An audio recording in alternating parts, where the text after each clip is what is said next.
साथियों नमस्कार, स्वागत है आप सभी का आपके अपने YouTube channel Mukesh Mahendra education पर। और मैं आपका दोस्तों महेंद्र सिंह आप सभी का स्वागत करता हूं। दोस्तों आज हम बात करने वाले हैं कक्षा 12 पॉलिटिकल साइंस की मैराथन क्लास नंबर 3। दोस्तों आप सभी को इसका इंतजार था, ठीक है।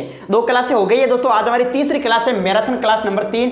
पेपर में छपने वाले प्रश्न देख रहे हैं, इंपॉर्टेंट क्वेश्चन अब की बार 100 पार। दोस्तों इसी प्रकार से क्लासें जो है वो रेगुलर अटेंड करते रहे, ठीक है। और हाँ दोस्तों देखिएगा, ये जो क्वेश्चन मैं आपके सामने लेकर आ रहा हूं मैराथन क्लास के अंदर, ये प्रश्न पूछे गए एग्जाम में, वेरी इंपॉर्टेंट क्वेश्चन है दोस्तों। एग्जाम में पूछे गए प्रश्न लेकर आ रहा हूं एनसीईआरटी के आधार पर। और हाँ, अगर आप सीरीज खरीदना चाहते हैं तो पॉलिटिकल की सीरीज मिल जाएगी, उसकी प्राइस 30 रुपए है। उसमें एनसीईआरटी पर आधारित सभी मॉडल पेपर मिलेंगे, साथ ही आपको चैप्टर वाइज इंपॉर्टेंट क्वेश्चन मिलेंगे, ठीक है। 30 रुपए में व्हाट्सएप पर मैसेज आप कर देना, मिल जाएगी, ठीक है। चलो हाँ, व्हाट्सएप पर मिलेगी, चैप्टर वाइज मिलेगी, पीडीएफ के रूप में मिलेगी दोस्तों। आप ई मित्रा से जो है वो इसकी प्रिंट निकलवा सकते हो। चलो तो दोस्तों हमारे मैराथन क्लास नंबर 3 रहने वाली है और प्रमुख हम इंपॉर्टेंट क्वेश्चन देख रहे हैं, जिसमें आपके सामने यहाँ पर पहला क्वेश्चन है कि लेनिन का उत्तराधिकारी कौन बना। दोस्तों लेनिन का उत्तराधिकारी कौन बना, बताओ दोस्तों कौन बना था लेनिन का उत्तराधिकारी। अगर आपको प्रश्न पूछा जाए कि रूसी क्रांति के नायक कौन है, रूसी क्रांति के नायक कौन है, तो आपको क्या करना होगा, लेनिन। ये जो लेनिन है, लेनिन ये रूसी क्रांति के क्या है, नायक है। कौन है प्यारे मित्रों, रूसी क्रांति के नायक है लेनिन। और इन लेनिन ने शासन किया था 1917 से 1924 तक सोवियत संघ पर, ठीक है। अब यहां पर पूछा है कि लेनिन का उत्तराधिकारी कौन बना, तो याद रखना जोसेफ स्टालिन। कौन बना था, जोसेफ स्टालिन। ये जोसेफ स्टालिन दोस्तों ये लेनिन का क्या बना था, उत्तराधिकारी बना था। याद रखना पहला प्रश्न यहां पर मैंने क्या बनाया, ठीक है। मैंने आपको पूछा कि रूसी क्रांति के अगर नायक के लिए प्रश्न पूछा जाए कि रूसी क्रांति के नायक कौन थे, तो आपको करना है लेनिन। रूसी मुद्रा का नाम क्या है, रूसी मुद्रा का नाम है रूबल, ठीक है। रूसी संसद का नाम क्या है, तो रूसी संसद का नाम है ड्यूमा, ठीक है। सोवियत संघ के पतन के बाद उत्तराधिकारी राज्य कौन सा बनता है, तो वो रूस बनता है। कौन बनता है, रूस बनता है। और यहां पर क्वेश्चन है कि लेनिन का उत्तराधिकारी कौन बना था, तो आपको याद रखना है जोसेफ स्टालिन। कौन बना था, जोसेफ स्टालिन। याद रखना दोस्तों अच्छे से, ठीक है। नेक्स्ट क्वेश्चन है आपके सामने, शॉक थेरेपी किस वर्ष अपनाई गई। शॉक थेरेपी जो है वो किस वर्ष अपनाई गई, तो आपको याद रखना है 1990 में। कब अपनाई गई शॉक थेरेपी, 1990 में आपको याद रखना है। इसके बाद देखो WHO का मुख्यालय कहां है। WHO बिल्कुल फुल फॉर्म पूछी जा सकती है। WHO की फुल फॉर्म क्या है, WHO का पूरा नाम क्या है, तो देखो W से वर्ल्ड हेल्थ ऑर्गेनाइजेशन, ठीक है, विश्व स्वास्थ्य संगठन। WHO का पूरा नाम क्या है, विश्व स्वास्थ्य संगठन यानी वर्ल्ड हेल्थ ऑर्गेनाइजेशन। अब WHO का मुख्यालय कहां है, तो याद रखना दोस्तों स्विट्जरलैंड के अंदर है जिनेवा। ये जो जिनेवा है दोस्तों, जिनेवा ये WHO का मुख्यालय है। प्यारे मित्रों आपको मैं बता देता हूं दोस्तों, आपको याद रखना है, क्वेश्चन गलत नहीं होना चाहिए दोस्तों। देखो आपको अगर WHO का मुख्यालय पूछे, अगर आपको WTO का मुख्यालय पूछे, पहले तो सुन लेना दोस्तों ध्यान लगा के। WHO का पूरा नाम क्या है, वर्ल्ड हेल्थ ऑर्गेनाइजेशन। WTO का पूरा नाम क्या है, वर्ल्ड ट्रेड ऑर्गेनाइजेशन, ठीक है, विश्व व्यापार संगठन। इन दोनों का जो मुख्यालय है दोस्तों वो है जिनेवा। दोनों का मुख्यालय है जिनेवा, जो कि स्विट्जरलैंड के अंदर है। उसी प्रकार से अगर आपको पूछा जाए कि अंतरराष्ट्रीय मुद्रा कोष का मुख्यालय कहां है, तो अंतरराष्ट्रीय मुद्रा कोष का मुख्यालय है वाशिंगटन डीसी। अगर आपको पूछा जाए कि विश्व बैंक का मुख्यालय कहां है, विश्व बैंक का मुख्यालय, तो विश्व बैंक का मुख्यालय भी वाशिंगटन डीसी है। अगर आपको पूछा जाए कि UNO यानी संयुक्त राष्ट्र संघ का मुख्यालय कहां है, संयुक्त राष्ट्र संघ का मुख्यालय तो न्यूयॉर्क, जो कि अमेरिका के अंदर है। आपको याद रखना है, भूलना नहीं है दोस्तों, भूलना नहीं है। आपकी तैयारी मैं करवा रहा हूं, भूलना नहीं है, एक एक प्रश्न को याद रखना दोस्तों। सबसे पहले WHO WTO दोनों का मुख्यालय कहां है, जिनेवा। कहां पड़ता है, जिनेवा, स्विट्जरलैंड के अंदर। फिर प्रश्न पूछा जाएगा कि अंतरराष्ट्रीय मुद्रा कोष का मुख्यालय बताओ, तो अंतरराष्ट्रीय मुद्रा कोष का मुख्यालय कहां है बताओ, अंतरराष्ट्रीय वाशिंगटन डीसी, ठीक है। उसी प्रकार विश्व बैंक का मुख्यालय वाशिंगटन डीसी। संयुक्त राष्ट्र संघ का मुख्यालय बताओ, न्यूयॉर्क अमेरिका के अंदर है, ठीक है। तो ये याद होना चाहिए दोस्तों। तो हमारा ये हो गया WHO वाला। CWC संधि पर भारत ने कब हस्ताक्षर किए। ये जो CWC है देखिएगा, रासायनिक हथियार संधि इसे हम कहते हैं, रासायनिक हथियार संधि CWC।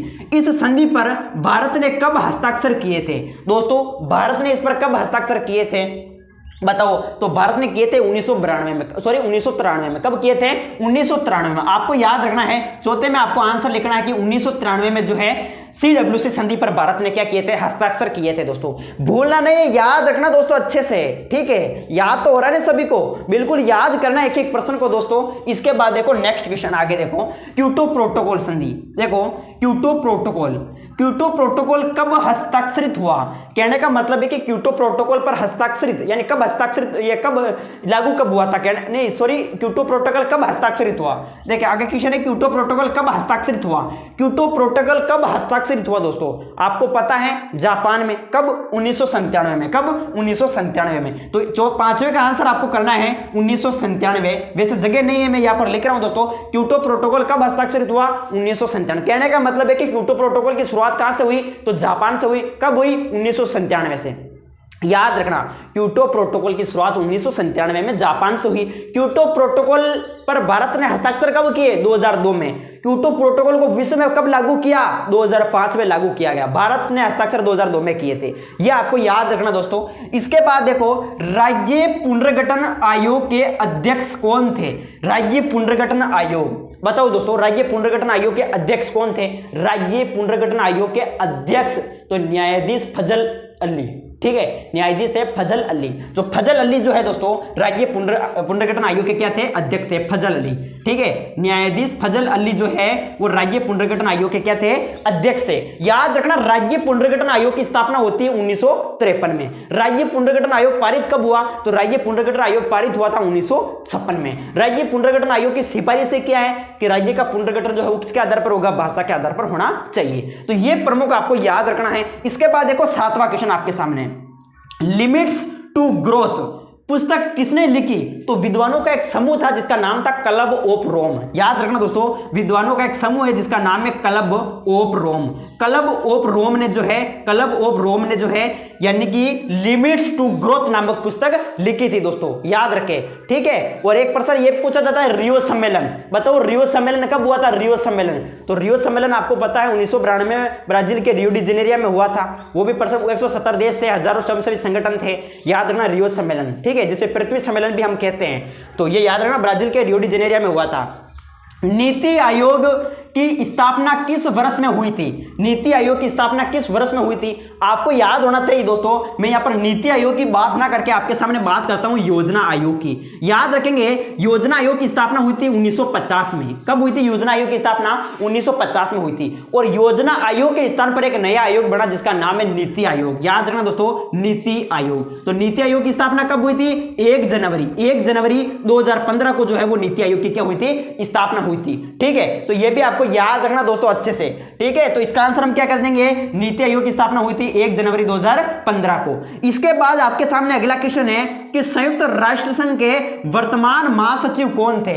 याद रखें, संयुक्त राष्ट्र संघ के वर्तमान महासचिव कौन थे, एंटोनिया गुटेरस। कौन थे, एंटोनिया गुटेरस। एंटोनिया गुटेरस जो है दोस्तों, ये संयुक्त राष्ट्र संघ के वर्तमान महासचिव है। अगर आपको प्रश्न पूछा जाए कि संयुक्त राष्ट्र संघ के प्रथम महासचिव कौन थे, संयुक्त राष्ट्र संघ के प्रथम महासचिव कौन थे, तो फिर हमें क्या करना है, संयुक्त राष्ट्र संघ के प्रथम महासचिव थे ट्राइगोवली। कौन थे, ट्राइगोवली। और संयुक्त राष्ट्र संघ के वर्तमान महासचिव की बात करें तो वो है दोस्तों एंटोनिया गुटेरस, जो 2017 में बने थे। और ये कहां से थे दोस्तों, पुर्तगाल से थे, ठीक है। ये भी आपको याद रखना है।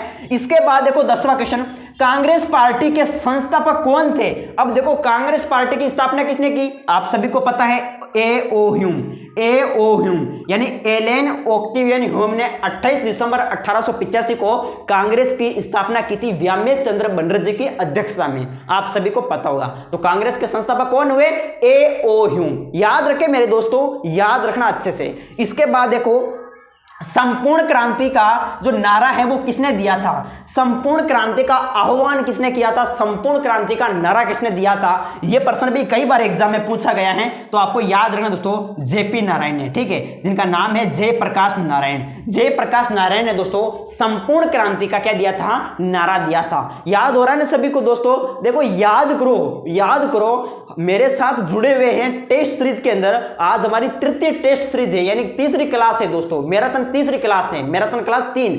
जिन्होंने 2 क्लासें नहीं देखी तो जरूर देखिएगा, आपके एक प्रश्न भी गलत नहीं होगा दोस्तों। ठीक है, लगातार इसी प्रकार से जुड़े रहे। इसके बाद देखो भारतीय जनसंघ पार्टी के संस्थापक कौन थे? भारतीय जनसंघ पार्टी। अब देखो याद रखना, भारतीय जनसंघ पार्टी की स्थापना कब हुई थी, यह प्रश्न पूछा जा सकता है, तो यहां पर लिखने की जगह नहीं है दोस्तों। देखो भारतीय जनसंघ पार्टी की स्थापना हुई थी 1951 में। कब हुई थी? 1951 में। भारतीय जनसंघ पार्टी के संस्थापक कौन है? श्यामा प्रसाद मुखर्जी। श्यामा प्रसाद मुखर्जी दोस्तों भारतीय जनसंघ पार्टी के संस्थापक हैं। नेता कौन कौन से हैं भारतीय जनसंघ पार्टी में? श्यामा प्रसाद मुखर्जी, दीनदयाल उपाध्याय, बलराज मधोक, ये प्रमुख नेता थे दोस्तों जनसंघ पार्टी में, ठीक है। और जनसंघ पार्टी की विचारधारा क्या थी? भारतीय जनसंघ पार्टी की विचारधारा थी कि पाकिस्तान को भारत में मिलाओ और एक अखंड भारत बनाओ, हिंदी को राजभाषा घोषित करो और अंग्रेजी भाषा का बहिष्कार करो, एक देश एक राष्ट्र एक संस्कृति को अपनाओ। ये किसकी विचारधारा है? ये भारतीय जनसंघ पार्टी की विचारधारा है। तो आपको भारतीय जनसंघ पार्टी में सिर्फ इतना ही याद रखना है कि भारतीय जनसंघ पार्टी की स्थापना 1951 में हुई थी और भारतीय जनसंघ पार्टी के संस्थापक श्यामा प्रसाद मुखर्जी हैं और भारतीय जनसंघ पार्टी की विचारधारा है कि पाकिस्तान को भारत में मिलाओ और एक अखंड भारत बनाओ, हिंदी को राजभाषा घोषित करो, अंग्रेजी भाषा का बहिष्कार करो, एक देश एक राष्ट्र एक संस्कृति को अपनाओ। तो यह है हमारी भारतीय जनसंघ पार्टी। एक है स्वतंत्र पार्टी। स्वतंत्र पार्टी राजस्थान बोर्ड वालों को नहीं पढ़ना है और बाकी अदर बोर्ड में स्वतंत्र पार्टी है तो जरूर पढ़े दोस्तों, क्योंकि वो टॉपिक कम हो गया है। स्वतंत्र पार्टी की स्थापना 1959 में 1959 में स्वतंत्र पार्टी की स्थापना हुई थी और स्वतंत्र पार्टी के संस्थापक है सी राजगोपालाचारी, ठीक है। और स्वतंत्र पार्टी में नेता कौन थे? के एम मुंशी, एनजी रंगा, मीनू मसानी प्रमुख नेता थे। तो ये भारतीय जनसंघ पार्टी मोस्ट है, याद रखें। चलो इसके बाद देखो सोवियत संघ में किस राजनीतिक दल का शासन था? आपको पता होगा सोवियत संघ में लंबे समय तक एक ही पार्टी का शासन चला, वो थी दोस्तों, आपको पता 72 वर्षों तक शासन चला था। वो कौन सी पार्टी थी? 72 वर्षों तक वो थी कम्युनिस्ट पार्टी। कौन सी पार्टी थी? Communist party. यानी हम कह सकते हैं कि सोवियत संघ का पतन, सोवियत संघ के पतन के पीछे जो कारण था वो यही था दोस्तों, लगातार एक ही पार्टी का शासन, वो थी कम्युनिस्ट पार्टी। 72 वर्षों तक शासन चला था कम्युनिस्ट पार्टी का, ठीक है। तो ये है सोवियत संघ में किस राजनीतिक दल का शासन था? तो कम्युनिस्ट पार्टी का शासन था।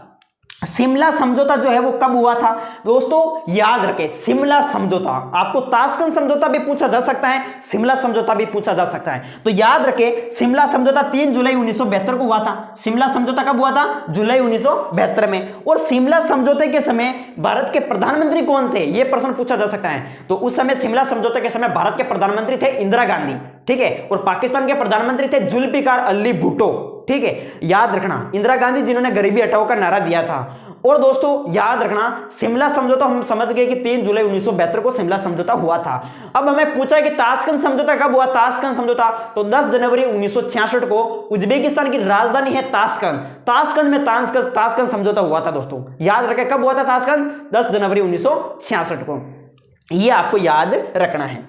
इसके बाद देखो ग्लोबल वार्मिंग क्या है? ग्लोबल वार्मिंग क्या है? 15वां क्वेश्चन आपके सामने है, ग्लोबल वार्मिंग क्या है दोस्तों? देखिएगा, अभी पढ़ो दोस्तों, अभी पढ़ो, अभी आपके पास समय है, ठीक है। समय है, बदल जाओ, खुद से बदल गए तो अच्छा रहेगा, समय ने बदला तो बहुत तकलीफ होगी दोस्तों। इसीलिए अभी से मेहनत करना स्टार्ट कर दो दोस्तों। अभी जिन्होंने तैयारी स्टार्ट नहीं की है तो अभी से तैयारी स्टार्ट करो, मुकेश महेंद्र एजुकेशन के साथ जुड़ो और टेस्ट सीरीज ज्वाइन करो दोस्तों, ठीक है। अच्छे नंबर आएंगे आपके। चलो इसके बाद में बात करता हूं ग्लोबल वार्मिंग क्या है। यह प्रश्न हमारा है दोस्तों 15वां की, ग्लोबल वार्मिंग क्या है।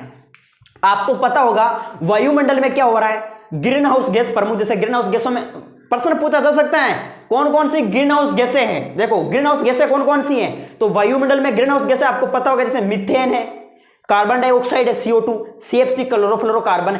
इनकी मात्रा यानी इनमें जो है बढ़ोतरी हो रही है, इनमें लगातार वृद्धि हो रही है, ठीक है, जिसके कारण क्या हो रहा है, पृथ्वी के औसत तापमान में बढ़ोतरी हो रही है। इसे हम क्या कहते हैं, ग्लोबल वार्मिंग कहते हैं, ठीक है। पृथ्वी के औसत तापमान में बढ़ोतरी हो रही है, पृथ्वी के औसत तापमान में वृद्धि हो रही है ग्लोबल यानी ग्रीन हाउस गैसों के कारण, इसे हम क्या कहते हैं, ग्लोबल वार्मिंग। और याद रखना प्रमुख ग्रीन हाउस गैसें कौन कौन सी है, तो CO2, CFC, मीथेन, ये प्रमुख गैसें। चलो इसके बाद देखो प्रथम पंचवर्षीय योजना की अवधि क्या है। प्रथम पंचवर्षीय योजना की अवधि क्या है, तो आपको याद रखना है पहली पंचवर्षीय योजना।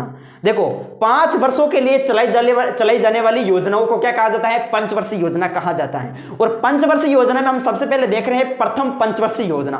पहली पंचवर्षीय योजना याद रखना 1 अप्रैल 1951 से 31 मार्च 1956 तक जो है पहली पंचवर्षीय योजना चली थी। और पहली पंचवर्षीय योजना में जो अर्थशास्त्री थे वो थे के.एन. राज। के.एन. राज जो है पहली पंचवर्षीय योजना में अर्थशास्त्री थे। और पहली पंचवर्षीय योजना में किस पर बल दिया गया? यह प्रश्न कई बार पूछा गया है। तो पहली पंचवर्षीय योजना में कृषि पर बल दिया गया। अब बात करते हैं दूसरी पंचवर्षीय योजना। दूसरी पंचवर्षीय योजना 1956 से 1961 तक चली थी। याद रखें जो दूसरी पंचवर्षीय योजना है वो 1956 से 61 तक चली थी। अब याद रखें दूसरी पंचवर्षीय योजना में जो अर्थशास्त्री थे वो थे पीसी महालेनोबिस। और दूसरी पंचवर्षीय योजना में उद्योगों पर बल दिया गया। पहली पंचवर्षीय योजना में कृषि पर बल दिया गया और दूसरी पंचवर्षीय योजना में उद्योगों पर बल दिया गया। दोस्तों याद रखना एक प्रश्न पूछा गया था कि भारत में वित्त वर्ष की अवधि क्या होती है? भारत में वित्त वर्ष की अवधि कितनी होती है? ठीक है, तो 1 अप्रैल 31 मार्च 1 अप्रैल से 31 मार्च जो है भारत में वित्त वर्ष की अवधि होती है। ये भी प्रश्न आप याद कर लेना अच्छे से। ठीक है, तो आपके सामने मैंने ये प्रमुख 16 क्वेश्चन बताए दोस्तों। मैंने फुल एक्सप्लेन आपके सामने किया। ठीक है, वीडियो सभी को अच्छा लग रहा होगा मेरे हिसाब से दोस्तों, लग रहा होगा। ठीक है, हाँ मैं दावा ठोक कर कहता हूं दोस्तों क्वेश्चन आएंगे तो यही से आएंगे। ठीक है, इनसे बाहर एक भी क्वेश्चन नहीं आएगा। मेरे टेस्ट सीरीज को लगातार आप देखते रहे, नोट करते रहे। ठीक है, अच्छे नंबर आएंगे दोस्तों, पूरे में से पूरे नंबर आएंगे, एक नंबर भी नहीं कटने दूंगा। और हाँ दोस्तों ऑब्जेक्टिव क्वेश्चन जो आते हैं वो आपके लाइव क्लास में भी सॉल्यूशन करेंगे। और वैसे ये ऑब्जेक्टिव नहीं तो क्या है, मैं ऑब्जेक्टिव तो पढ़ा रहा हूं दोस्तों ये, और बड़े क्वेश्चन भी आपके सामने है। ठीक है, तो और नोट्स बुक आप जरूर खरीद लीजिएगा, या फिर नोट्स बुक नहीं आप खरीदना चाहो तो नोट्स बुक की तो प्राइस 50 रुपए है, बाकी सीरीज जरूर खरीदे। जो नोट्स बुक नहीं खरीदना चाहे वो सीरीज जरूर खरीदे दोस्तों। सीरीज की प्राइस जो है वो 30 रुपए है। ठीक है, मात्र 30 रुपए में आपको दोस्तों क्या मिल रहे हैं? एनसीईआरटी पर आधारित 10 मॉडल पेपर मिल रहे हैं, साथ ही आपको क्या मिल रहा है दोस्तों? चैप्टर वाइज इंपॉर्टेंट क्वेश्चन मिल रहे हैं। ठीक है, तो आप जरूर खरीदे, मेरे व्हाट्सएप नंबर पर मैसेज करें। आगे देखिएगा 17वां क्वेश्चन है कि भारत के प्रथम उपराष्ट्रपति कौन थे? भारत के प्रथम उपराष्ट्रपति कौन थे? तो आपको पता होना चाहिए भारत के जो प्रथम उपराष्ट्रपति थे वो थे डॉक्टर सर्वपल्ली राधाकृष्णन। डॉक्टर सर्वपल्ली राधाकृष्णन जो है ये भारत के क्या थे? प्रथम उपराष्ट्रपति थे। ये आपको याद रखना है। अब भारत के प्रथम राष्ट्रपति कौन थे? सभी मुझे कमेंट बॉक्स में बताएंगे। ठीक है, वैसे सभी को पता होगा। आगे देखिएगा 18वां है कि निःशस्त्रीकरण क्या है? निःशस्त्रीकरण से आप क्या समझते हैं? मोस्ट इंपोर्टेंट है दोस्तों, निःशस्त्रीकरण क्या है? देखो दोस्तों प्रमुख जैसे विनाशकारी हत्यारे हैं, विनाशकारी हथियारों पर रोक लगाना या विनाशकारी हथियारों को नष्ट करना क्या कहलाता है? निःशस्त्रीकरण कहलाता है। निःशस्त्रीकरण का मतलब विनाशकारी हथियारों पर क्या करना? रोक लगाना, याद रखना। इसके बाद 42वां संविधान संशोधन, 42वां संविधान संशोधन के बारे में लिखिए। तो आपको पता होगा 42वां संविधान संशोधन हुआ था वर्ष 1976 में। एक तो होता है 42वां संविधान संशोधन, एक होता है 44वां संविधान संशोधन। 42वां संविधान संशोधन का जस्ट अपोजिट है दोस्तों 44वां संविधान संशोधन। देखो ये है 42वां और ये है 44वां। 42वां संविधान संशोधन हुआ था वर्ष 1976 में और 44वां संविधान संशोधन हुआ था वर्ष 1978 में। 42वां संविधान संशोधन में क्या होता है? प्रस्तावना में 3 शब्द जोड़े गए, एक तो समाजवाद, एक पंथ निरपेक्षता और अखंडता। ये तीनों शब्द जोड़े गए 42वां संविधान संशोधन में। ठीक है, ये आपको याद रखना है। और लोकसभा और विधानसभा का जो कार्यकाल है उनमें 5 वर्ष है, 5 वर्ष किया गया इस 42वां संविधान संशोधन में। सॉरी, लोकसभा और विधानसभा का जो कार्यकाल है वो 5 से 6 वर्ष किया गया इसमें 42वें संविधान संशोधन में। जबकि 44वां संविधान संशोधन होता है वर्ष 1978 में। ये जो है वो लोकसभा और विधानसभा के कार्यकाल को पुनः जो है वो 5 वर्ष कर देता है। तो ये दोनों अपोजिट है दोस्तों, याद रखना। 42वां संविधान संशोधन वर्ष 1976 में हुआ, जिसमें क्या होता है? प्रस्तावना में 3 शब्द जोड़े जाते हैं, समाजवाद, पंथ निरपेक्षता और अखंडता। ये याद रखना है। इसके बाद देखो राज्य पुनर्गठन आयोग की सिफारिशें लिखी। अभी मैंने बताया था राज्य पुनर्गठन आयोग पारित कब हुआ, कब गठन हुआ इसका? राज्य पुनर्गठन आयोग 1953 में इसका गठन हुआ था। कब पारित हुआ था? 1956 में पारित हुआ था।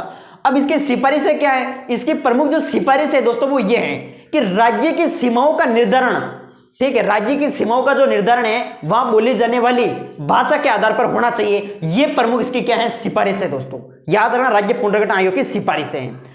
इसके बाद शोक थेरेपी के परिणाम। तो ये क्वेश्चन तो आप कर सकते हैं, आपको नोट्स बुक में मिल जाएंगे दोस्तों, नोट्स बुक में मिल जाएंगे ये क्वेश्चन। शोक थेरेपी के परिणाम लिखिए। अब क्या परिणाम निकले दोस्तों बताओ शोक थेरेपी के?